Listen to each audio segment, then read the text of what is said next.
In doing my research for this top 5, I seem to find a lot of consensus that the 1960s was the first decade where product advertising mascots were really used to sell what companies had. Obviously, they were mascots for products all the way back to the early 1900s. Like Mr. Peanut is from the early 1900s. But with television gaining a foothold in the 60s, commercials became a big deal, and you needed some kind of eye-catching mascot to get people to recognize your product and make it stand out. So with this top 5, we're going to look at the top 5 1960s advertising mascots. The fun thing is, you're going to notice a lot of these are still around today. It's almost like they figured if it's not broke, why fix it? You will also find a few of these have long since been removed from history. It might be a new year, but it's the same setup for the top 5. As with most of these, there are some honorable mentions that I'll kind of fly through, and the top 5 itself is in no particular order. So let's get into it with the honorable mentions. The first honorable mention is the Frito Bandito. He was for Fritos corn chips, voiced by Mel Blanc. He's famous, but he also was only around for a few years before being pulled for being seen as a racist stereotype. Another honorable mention is the Marlboro Man. This is for the Marlboro Cigarette Company, back when cigarettes were allowed to advertise on TV, radio, magazines. He was the man's man cowboy with the hat and the disgusting cigarette. In the 60s, the Marlboro Man was played by Christian Harron and later Darryl Winfield. The character still appeared in magazines in the 80s and into the 90s.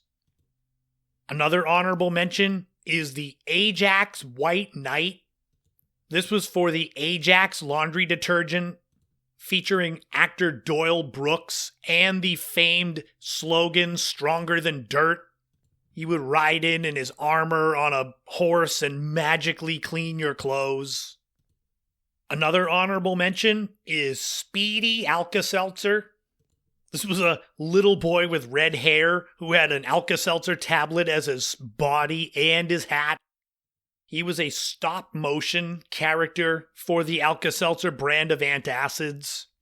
He was probably bigger in the late 50s, but he stuck around into the 60s. And the final honorable mention is Charlie the Tuna. He's still around. He's a part of the Starkist tuna brand. The character was based on a man named Henry Nemo. He was known as the creator of Jive, which is the lingo that Charlie the Tuna uses.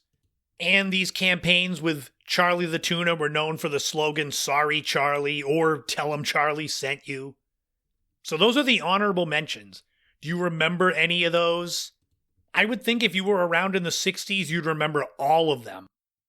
But now let's get into the actual top 5 60s advertising mascots. I would bet you will remember all of these because they're all still around today. Let's start with number 1, Tony the Tiger. Hi, Tony the Tiger here for Kellogg's Sugar Frosted Flakes.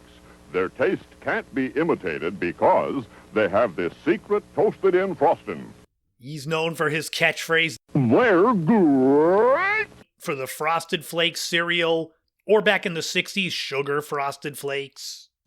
Although he first came out in 1952, Tony the Tiger really gained a footing in the 60s with all of the cartoon, animation, commercials.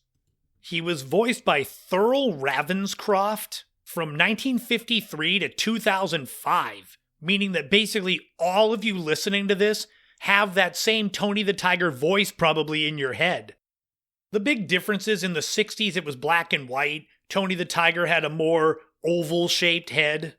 I remember in the 80s it was a lot more commercials with kids getting picked on or made fun of, and then Tony the Tiger would inspire them to do better at whatever they were getting made fun of for.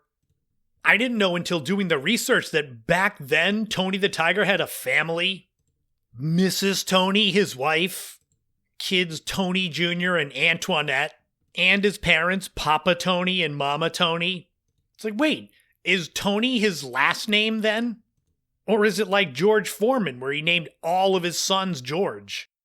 These are the questions I need answered. We're not going to get them right now, so let's move on to number 2, Mr. Clean. Can I keep him? You sure can. Hey, who is that? If I told you, you wouldn't believe it. Mr. Clean, Mr. Clean, Mr. Clean. The jacked, bald guy that comes into your house to clean everything up. It's not sure if Mr. Clean is a genie or a sailor. He first appeared in commercials in 1958, as he was a part of the Mr. Clean brand by Procter & Gamble. Before he became an animated mascot, Mr. Clean was a live-action person played by a man named House Peters Jr. It is said that Procter & Gamble based Mr. Clean on a U.S. Navy sailor. But like I said, you could think of him as a genie, where he shows up with the smile and his crossed arms and he just kind of magically appears. Maybe he's a genie sailor. He can do 2 things at once. Some of you might not know that there was a brief time in the 1960s when there was Mean Mr. Clean, where he wasn't just smiling, he was angry looking because he hated dirt. New mean Mr. Clean. What made Mr. Clean so mean? Dirt. He hates dirt. New mean. They should have had it come out that it was his twin brother. Then they could have fought Mr. Clean versus Mean Mr. Clean. That sounds like something that my friends and I would have done with my camcorder in the 90s. Number 3 is Ronald McDonald. Here I am, kids. Hey, isn't watching TV fun? Especially when you got delicious McDonald's hamburgers. Ronald, you can't be on TV and watch it at the same time. Now, come on and meet the boys and girls. Oh, we've already met. I know we're going to be friends, too, because I like to do everything boys and girls like to do. Everybody knows him. Maybe the most famous mascot on the planet. The clown for the McDonald's restaurants. My childhood, maybe your childhoods too. He was very happy with the red wig, the yellow and white baggy outfit, making the Golden Arches logo with his hands. But when he first came out in 1963, he was the stuff of nightmares. He was first played by famed TV personality Willard Scott, and he still had a clown suit, but it was red and yellow striped going down. Instead of a red wig, he had like a tray on his head with a drink and probably burgers on it, and a McDonald's cup on his nose. I could see why they changed him into something a little more kid-friendly. I guess it was a race at the time for creepiest clown between Ronald McDonald and Crinkles the Clown from Sugar Rice Crinkles cereal. It literally looks like Pennywise in the late 1950s. Look him up, Sugar Rice Crinkles. You tell me you don't see him being in the sewer trying to eat your arm. Obviously, in the time since, Ronald McDonald has gone on to be the most famous mascot there is. He's not as featured today as he was when I was a kid, 80s, 90s, but he'll forever be linked to that brand. Number 4 is the Jolly Green Giant.